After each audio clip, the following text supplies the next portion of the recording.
જામનગરમાં ખાનગી બસને નડ્યો અકસ્માત। જાંબુડા પાટિયા પાસે ખાનગી બસને અકસ્માત નડ્યો। અકસ્માતમાં ઈજાગ્રસ્ત 7 લોકોને હોસ્પિટલમાં ખસેડવામાં આવ્યા છે। જામનગરમાં ખાનગી બસને અકસ્માત નડ્યો છે। જાંબુડા પાટિયા પાસે આ અકસ્માત સર્જાયો। ખાનગી બસ હતી જેને અકસ્માત નડ્યો। ઈજાગ્રસ્તમાં 7 લોકોને હોસ્પિટલમાં ખસેડવામાં આવ્યા છે। આ વિશે વધુ માહિતી આપવા આપણી સાથે જોડાઈ ચૂક્યા છે મારા સંવાદદાતા રવિ બુદ્ધદેવ।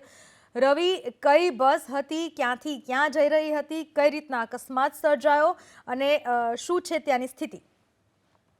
જે રીતે પ્રાથમિક માહિતી મળી રહી છે તે પ્રમાણે આજે વહેલી સવારે જામનગરથી એક ખાનગી બસ છે તે રાજકોટ રોડ તરફ જઈ રહી હતી।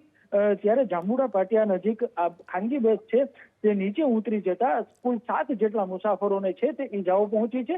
તમામ ઈજાગ્રસ્તોને છે તે જામનગરની જીજી હોસ્પિટલમાં સારવાર અર્થે ખસેડવામાં આવ્યા છે। જી, આભાર આપનો તમામ માહિતી બદલ। તો ખાનગી બસનો અકસ્માત સર્જાતા 7 જેટલા લોકોને ઈજા થઈ છે જેમને જીજી હોસ્પિટલમાં સારવાર માટે ખસેડાયા છે।